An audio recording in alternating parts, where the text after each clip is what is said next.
अस्सलाम वालेकुम। आज हमारा टॉपिक है अकाउंटिंग इक्वेशन। अकाउंटिंग इक्वेशन की हम बात करें तो अकाउंटिंग इक्वेशन होती है capital plus liability is equals to asset. यानी कि हमारे पास जितनी भी हमारी प्रॉपर्टी पड़ी हुई है, हमारी मशीनरी है, हमारी लैंड है, बिल्डिंग है, वो हमारी इक्वल होनी चाहिए कैपिटल और लायबिलिटी के। लायबिलिटी हमारे पेबल्स होते हैं, कैपिटल हमारा इन्वेस्टमेंट होता है जब हमने स्टार्ट में लगाया होता है बिजनेस के।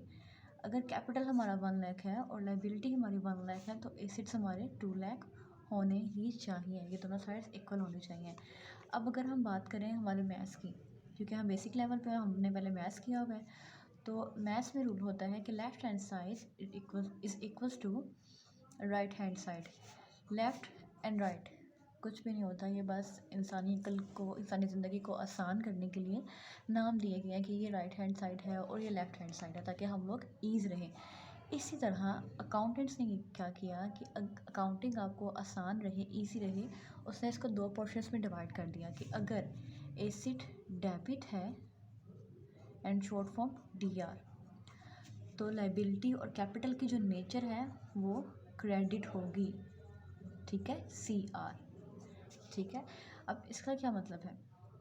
इसका ये मतलब है कि एसेट अगर इंक्रीज़ हो रहा है, आ रहा है, तो उसकी नेचर जो है वो डेबिट है, तो वो डेबिट होगा, और अगर कम हो रहा है तो वो क्रेडिट होगा। इसी के अगेंस्ट नेचर ये होगी कि अगर कैपिटल और लायबिलिटी आ रहा है तो वो क्रेडिट होगा, इसका बढ़ना क्रेडिट, इसका बढ़ना डेबिट, और अगर वो कम हो रहा है तो डेबिट। ठीक है, इसका बेसिक पर्पस ये था कि दोनों साइड्स जो हैं वो इक्वलाइज रहें। ठीक है, अब ये देखें, क्रेडिट और डेबिट हो गया, इक्वल हो गया, यहाँ पे डेबिट कम हो रहा है, यहाँ पे क्रेडिट कम हो रहा है, इक्वल हो गया।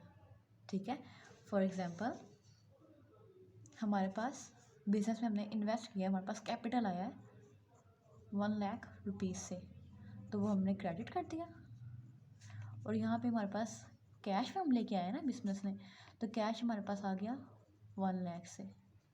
ठीक है, तो ये डेबिट हो गया, दोनों तरफ अमाउंट भी आई 1 लाख की, और दोनों डेबिट और क्रेडिट भी हो रहे हैं। ठीक है, अब आपको बताया गया था कि एक डेबिट जो होता है उसका क्रेडिट भी होता है, डबल एस्पेक्ट्स होता है।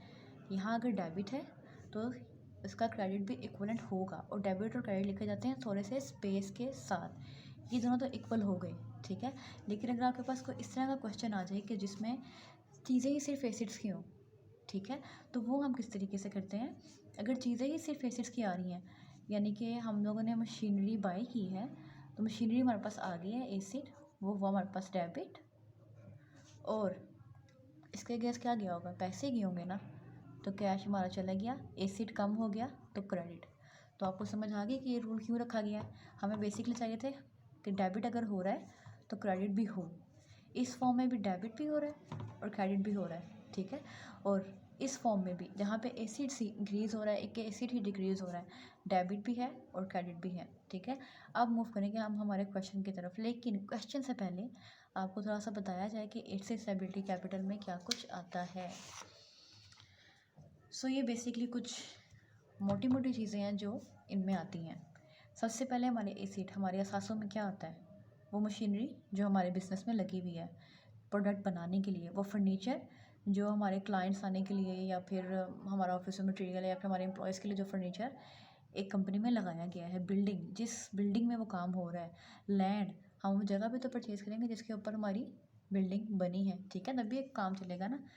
कैश, हमने जो छोटी मोटी ट्रांजैक्शंस करनी है, ये बिज़नेस स्टार्ट करना है, हमें कैश तो चाहिए होगा। ठीक है, अब हम कभी आउटडोर होते हैं, आउट स्टेशन होते हैं, तो हम लोगों को कैश हम लोग नहीं रख सकते, तो हमारे पास बैंक का अकाउंट होने ज़रूरी होते हैं कि हम लोग फ़ौरन ट्रांजैक्शन कर सकें, अपना एक काम कर सकें। हमारा बैंक में अकाउंट होना नेसेसरी होता है। उसके बाद इन्वेंट्री, हमें जितना कुछ भी काम कर रहे हैं ये हम अपनी इन्वेंट्री के लिए कर रहे हैं, हम जो चीज़ बना रहे हैं उसका हमारे पास स्टॉक पड़ा भी होना चाहिए। ठीक है, बी रिसीवेबल, कि हमारे पास ज़रूरी नहीं है हर ट्रांजैक्शन के अगेंस्ट हम लोग कैश लें। हमने कोई गुड्स अगर बेची हैं तो उसके अगेंस्ट हम लोग को कैश ही मिले, ज़रूरी नहीं है। हम लोग कभी कभी उसको उधार भी कर देते हैं कि आप आज हमसे ले जाओ, 10 डेज़ बाद आप हमें पैसे दे देना, इसे कहते हैं बिल रिसीवेबल।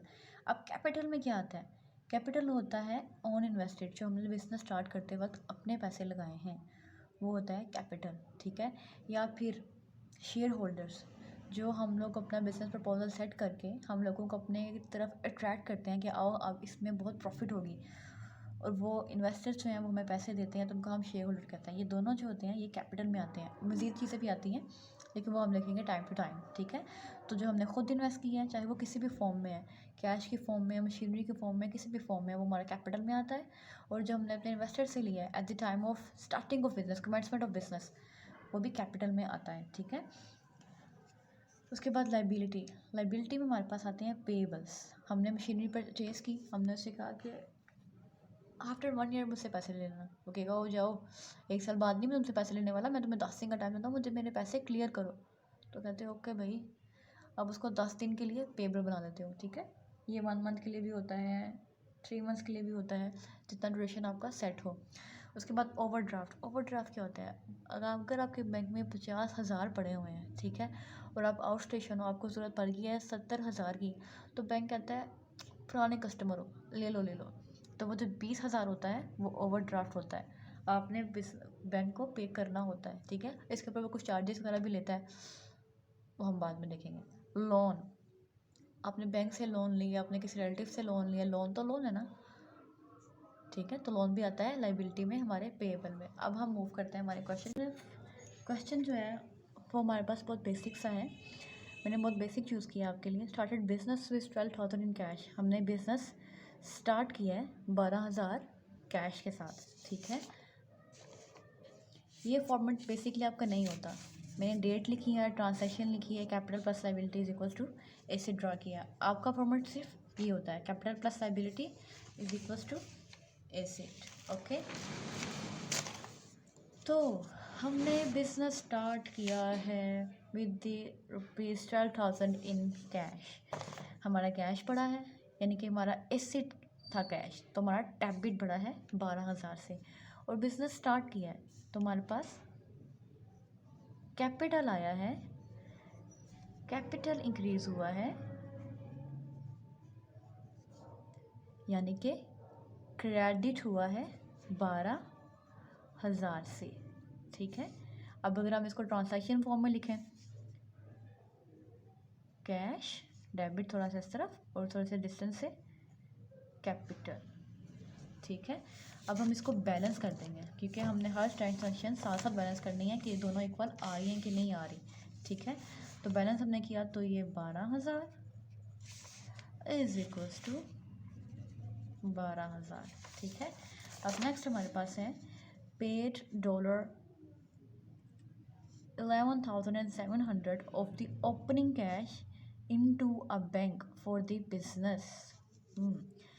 वो कह रहा है कि जो हम कैश में लेके आए थे 11,700, वो हमने बैंक में डाल दिया है। तो यहाँ पर बैंक जो है हमारी एसेट की आइटम थी, यहाँ हमने बैंक लिख दिया विद द अमाउंट ऑफ 11,700, ठीक है। और हमने कैश में से उठा के बैंक में डाला है, तो कैश हम लोग कम कर देंगे 11,700 से, ठीक है। अगर हम अपने ट्रांजैक्शन की तरफ आएँ, कैश एसेट था, डेबिट हुआ, बढ़ा। और क्रेडिट साइड पे क्या आएगा? क्रेडिट साइड पे बैंक एसेट था, बैंक बढ़ा, डेबिट हुआ। कैश एसेट था, कम हुआ, क्रेडिट हुआ, ठीक है। बैंक टू कैश हमारी एंट्री आ जाएगी। अब हम लोग आते हैं हमारे बैलेंस की तरफ, के दोनों साइड्स इक्वल आ रही हैं कि नहीं आ रही। तो यहाँ तो कोई एक्टिविटी नहीं हुई, यहाँ पर आ जाएगा हमारा सिंपल 12,000। लेकिन यहाँ हमारी एक्टिविटी हुई है। कैलकुलेटर 12,000 में से हमने 11,700 कम कर दिया, तो आ गया 300 जमा 11,700, क्योंकि ये आइटम भी तो एसिड की है ना, और हम लोग एसिड का प्लस कर रहे हैं। बोथ साइड्स आर इक्वल, ठीक है। Now move to our third. Okay, both office furniture on credit from Dream Limited for 1,900 on credit, यानी कि हमने उससे उधार लिया है, ठीक है। तो यहाँ पर हमारा अकाउंट बनेगा ऑफिस और अमाउंट थी हमारी 1900। 1900 से हमारे पास हमारा ऑफिस आ गया, ठीक है। और हमारे पास हमारी लाइबिलिटी आ गई, हमने उसको पे करना है, पेएबल आ गया हमारे पास। और पेएबल किस नाम से आया? पेएबल हमारे पास आया ड्रीम लिमिटेड के नाम से, या ड्रीम लिमिटेड, ठीक है। तो अब हम यहाँ क्या करेंगे, हमारी लाइबिलिटी बढ़ी, क्रेडिट होती है, और वहाँ फर्नीचर बढ़ा, एसिड था, डेबिट होता है। तो यहाँ इस साइड पे आएगा फर्नीचर, ठीक है, विद द अमाउंट ऑफ 1900। और क्रेडिट साइड पे थोड़ी डिस्टेंस से आएगा ड्रीम लिमिटेड, जिसको हमने पे करना है क्योंकि हमारे बड़े लाइबिलिटी क्रेडिट। तो यहाँ हमारी लाइबिलिटी में पेबल्स में आ जाएगा 1900, ठीक है। अब हम इनको बैलेंस करेंगे, 12,000 जमा 1900, ठीक है, 13900। 12,000 जमा 1900, 13900, दोनों साइड्स अगेन इक्वल हैं, ठीक है। अब नेक्स्ट मूव करते हैं थर्ड पे। थर्ड हमारे पास आ रहा है both and van paying by cheque 5250। हमने एक वैन बाय की है और उसको हमने बैंक के थ्रू पे किया है। बैंक हमारा कम हो जाएगा, लेस हो जाएगा विद द अमाउंट ऑफ 5250, और हमारी वैन जो है वो इंक्रीज़ हो जाएगी with the amount of 5250। Debit भी यहाँ हो रहा है, क्रेडिट भी यहाँ हो रहा है, कट हो जाएगा, ठीक है। बट फिर भी हम इसको बैलेंस करेंगे, ठीक है, to clear our doubts.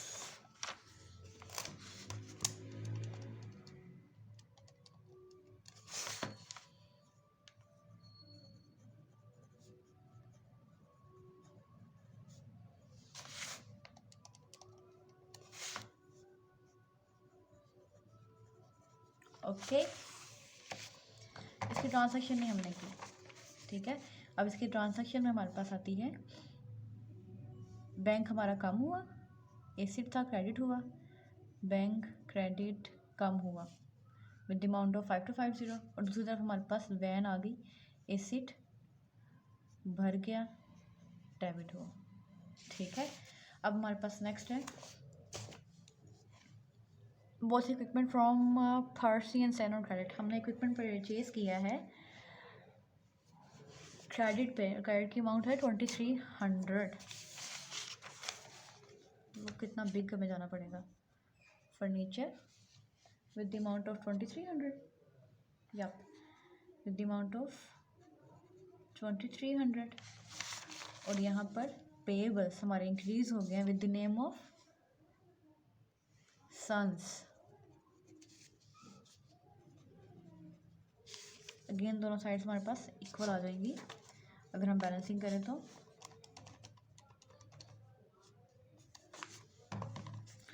16200 and 16200, ठीक है। अब हम इसकी ट्रांजैक्शन ज़रा कर लेते हैं। एसेट भरा, डेबिट हुआ फर्नीचर के नेम से क्योंकि फर्नीचर हमारे पास आया है, ठीक है।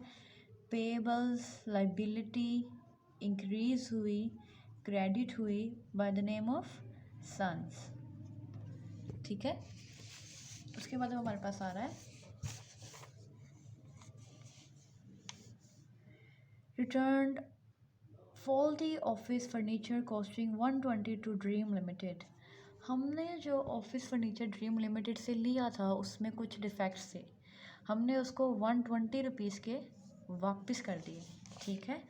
तो अब हमने ड्रीम एंड सन्स को 120 रुपये कम देने हैं, 120 यहाँ से माइनस हो जाएंगे और यहाँ से हमारा फिर जो फर्नीचर है वो 120 से कम हो जाएगा क्योंकि इतने का फर्नीचर उसको वापस जा चुका है। तो यहाँ पे जो ये एंट्री थी ये रिवर्स हो जाएगी। पेएबल्स हमारे कम हो गए हैं, सन्स हमारे कम हो गए हैं 120 से, और हमारा जो फर्नीचर था, जो एसिड था, वो हमारा कम हो रहा है 120 से। एसिड कम हुआ तो क्रेडिट, लाइबिलिटी कम हुई तो डेबिट, ठीक है। 680 आता है इज इक्वल्स टू 1680। दोनों तरफ अगेन बैलेंसिंग हो गई। 120 यहाँ से निकाल लेस कर दिए, 120 हमने वहाँ से लेस कर दिए। उसके बाद हम अपना नेक्स्ट देखते हैं। यहाँ sold some of the equipment for ₹200 cash. हमने अपना इक्विपमेंट बेच दिया है 200 कैश के लिए। ऑफिस इक्विपमेंट ये हमारा कम हुआ 200 से। बैंक हम लोगों का भर गया 200 से। ठीक है, तो बैलेंसिंग की ज़रूरत तो नहीं है, ये आपस में ऐसे ही कट हो जाएगा, बट फिर भी अगर हम करेंगे तो 16080 बैलेंस ऑफ हो जाएगा। अब हम अगर इसके ट्रांजैक्शन पर आ जाएं, फर्नीचर इक्विपमेंट कम हुआ, एसिड था तो ये हुआ क्रेडिट, और बैंक भरा एसिड था तो ये हुआ डेबिट। ठीक है, now let's move to this paid amount going to Dream Limited 1780 by cheque. जो हमने ड्रीम लिमिटेड को पैसे देने थे वो हमने दे दिए 1780। तो सबसे पहले जो हमने उधार बनाया हुआ है ड्रीम लिमिटेड वो हम कम कर देंगे 1780 से। ठीक है, दिया किससे है?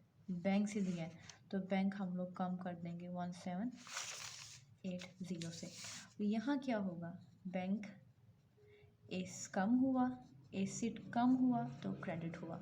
ठीक है, और लाइबिलिटी कम हुई तो हुई डेबिट। रियल नेचर क्रेडिट, कम हुई तो ऑपोजिट हुई तो हो गई डेबिट। अब हम इसकी बैलेंसिंग कर लेंगे। 16080 लेस 1780 14300, तो यहाँ पर भी आया 14300। ठीक है, ये भी यही माइनस हो रहा है। ठीक है, उसके बाद मूव करते हैं नेक्स्ट पे। नेक्स्ट में क्या दे रहा है? नेक्स्ट में दे रहा है took 130 out of bank and added to cash.